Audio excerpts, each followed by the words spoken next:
pretty good. All right, so I don't know if he's watching live right now, but he said he would probably. Uh, he wasn't for sure. So this is for Don because Don has to learn this. So my name is Bobby, but this church is called Big Bobby. I'm 50, about to be 51. We have another Bobby that goes here, and I understand that he's 6'8", okay, and I'm 5'9". He's younger. And in the South, it doesn't go by size, it goes by age. So I'm Big Bobby, that's Little Bobby, right? All right.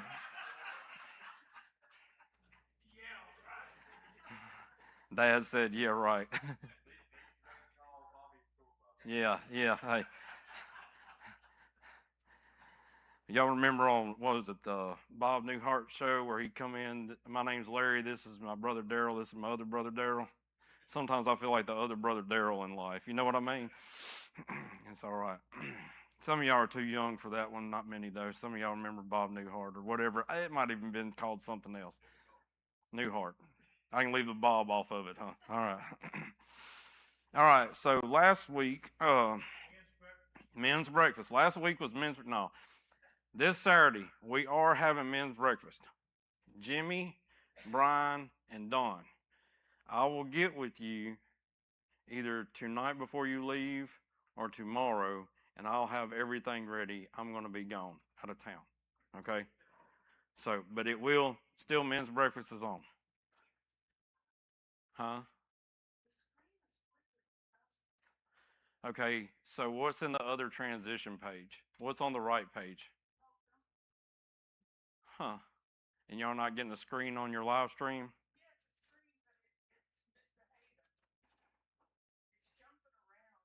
Hmm. Okay, so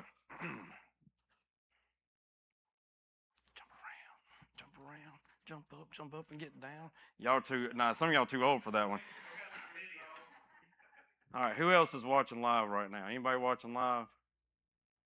Trying to think if anybody else is having issues. If the screen is just getting lines in it, okay, that's probably a network feed, and so we're just going to keep on rolling as it is because maybe the network's slow for some reason. I've cleared the computer, so it shouldn't be that. So anyway, we'll just let it ride. Okay. It's on like a pot of neck bones, y'all. All right, so now, last week, I've announced men's breakfast. I've announced that I'm Big Bobby, right? Okay, so now, what other announcements I got? I'm just kidding, y'all, by the way. I saw a smile on my brother's face, which was good. For y'all that don't know, he's had a little bit of issues and basically went from a checkup to they had ordered like a little biopsy thing to, oh my goodness, he's bleeding internally. We got to get this stopped. ICU. Now they're just keeping him. As far as I know, we're praying that he be released in the morning.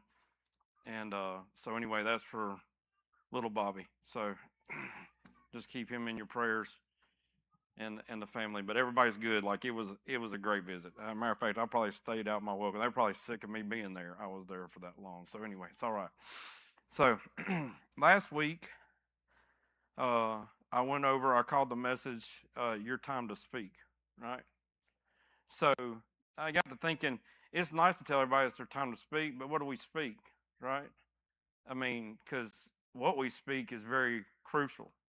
It's so if you look back, the first verse I started off with last week was James 1:26.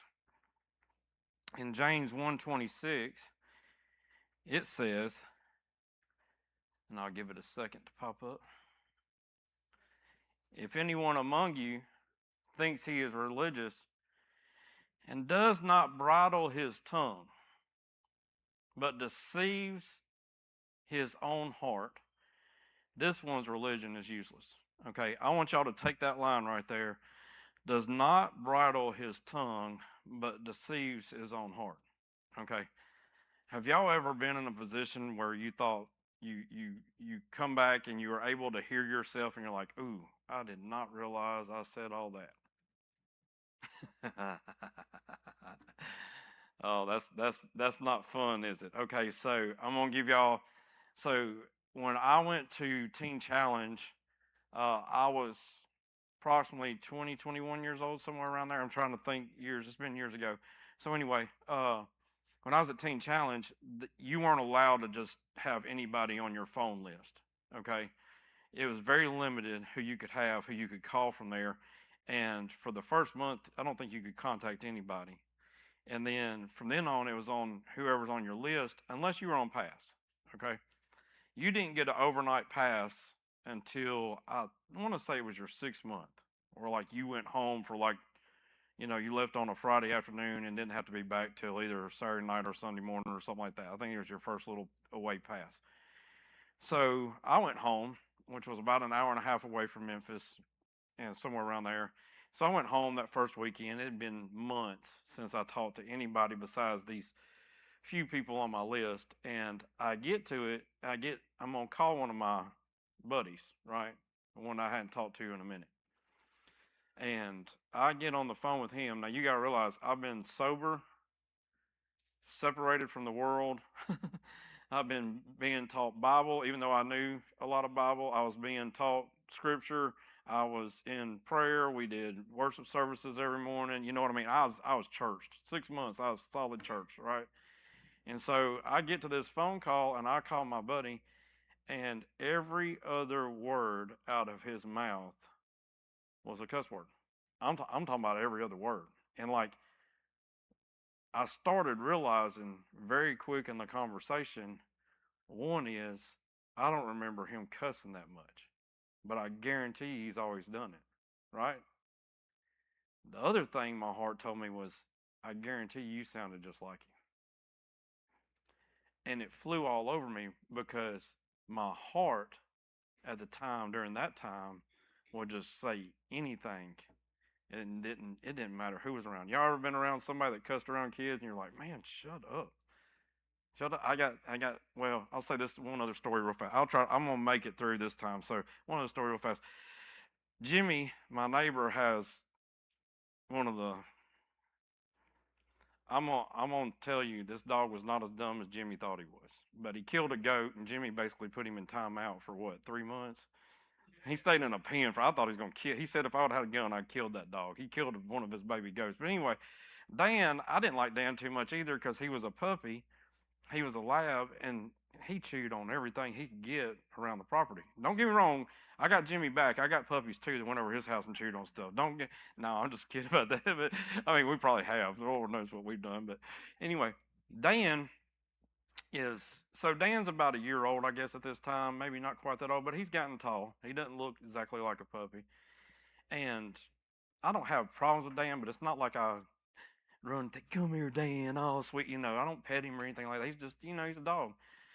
So we get home from church, and where we live on the river, you can hear everything down at the bridge. Like, if somebody's talking like this, it's like they're on your porch, okay?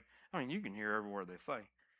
Well, man, there is like 3 or 4 guys that are just, F this. I mean, every word you can say. And this is after church on a Sunday, and my kids are still, they're still innocent. They're in their teens. They ain't done nothing wrong. I know that's, but you know what I mean. They're young, and so Tanya goes, get down there and tell them to quit cussing.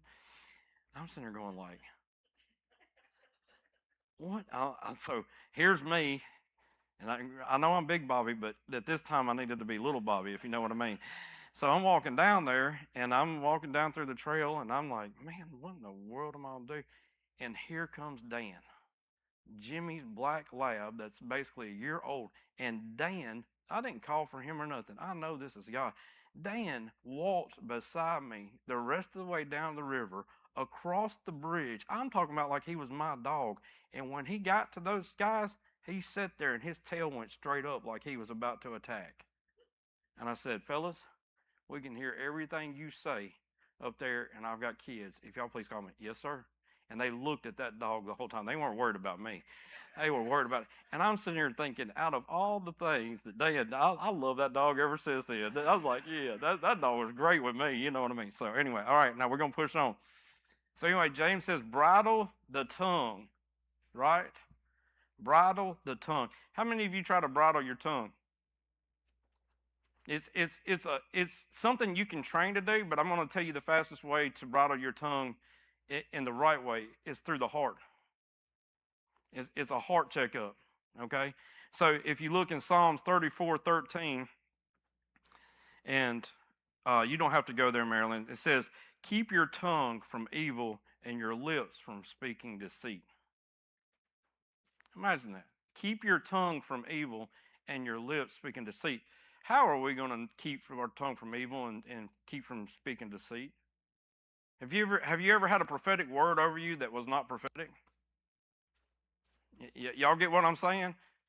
All right, so in that moment, there's somebody that loves the Lord, that believes in the Lord, right? And they want to say something to you that they say came from God that did not come from God. It just felt good to them at the time. All right, so do you weigh that word? All right, I'm not trying to put condemnation on them, but what I'm saying is, in that moment, if that word